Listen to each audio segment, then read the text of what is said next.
Hey, what is up guys? Welcome back to the channel and welcome back to Gran Turismo 7. Of course, a new update means we'll get a batch of new engine swaps. Now last time with 1.56, whilst the update was perhaps one of the weakest we've ever had to GT7, the actual engine swaps contained in that update were fantastic.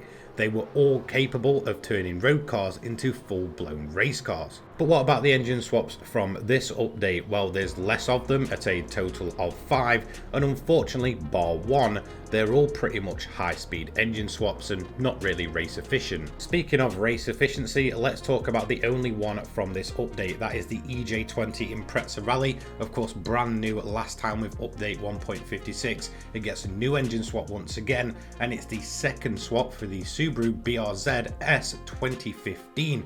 As you can see, it will cost you 425,000 credits. This engine swap has become instantly one of my favourites in the entire game. It really is a very capable engine, putting out over 800 brake horsepower, fully upgraded.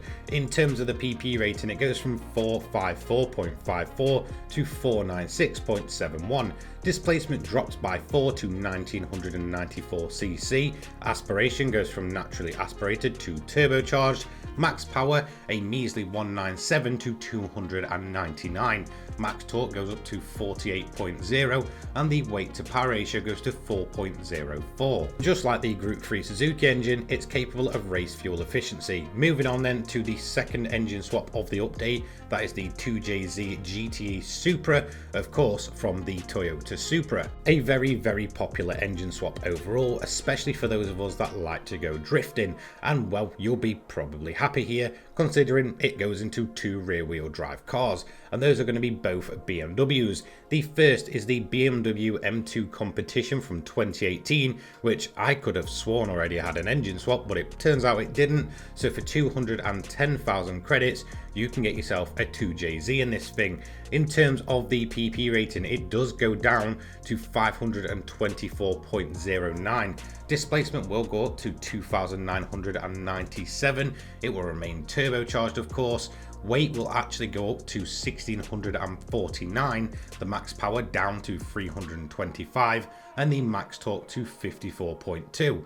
Weight to power goes to 4.98. It's not looking good on the surface, but thankfully the 2JZ is one of the most highly customizable and tunable engines in the entirety of the game, so it will rocket upwards. The second car that gets a 2JZ is of course the new BMW Z4 3.0i from 2003.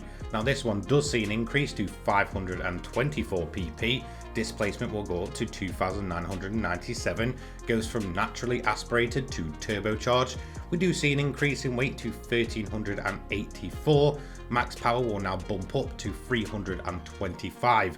Max torque to 54.2 and weight to power to 4.18. For me personally, I'm a little bit gutted it didn't get the Z4 race car engine, of course, to be able to grind with better, but in terms of what this engine does for this car, it entirely overhauls it, becoming a much better product in the end. So really worth your time, this one.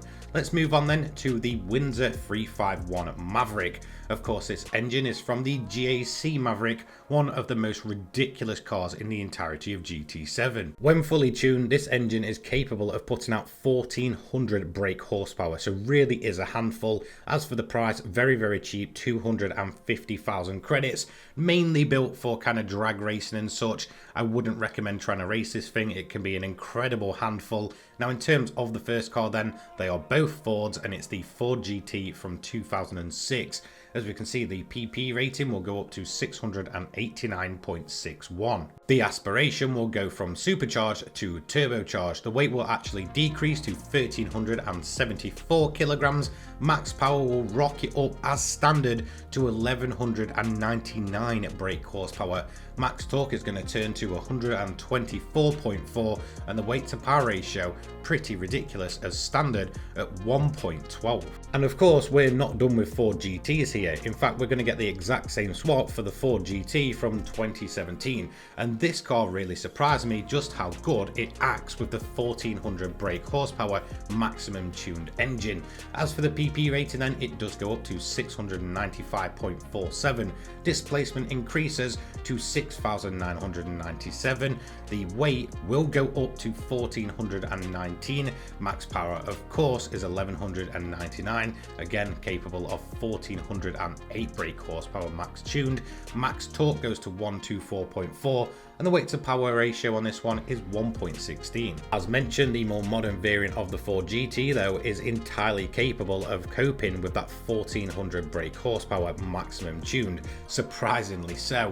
Anyway, that is it. That is all 5 new engine swaps that came with GT7 with update 1.57, and whilst unfortunately the lineup just isn't as strong as last time, I do think it is still a very highly tunable and very good lineup overall. Let me know your favourite in the comment section down below. A huge thank you to everybody on screen now, and I'll see you in the next one. Take care guys, peace.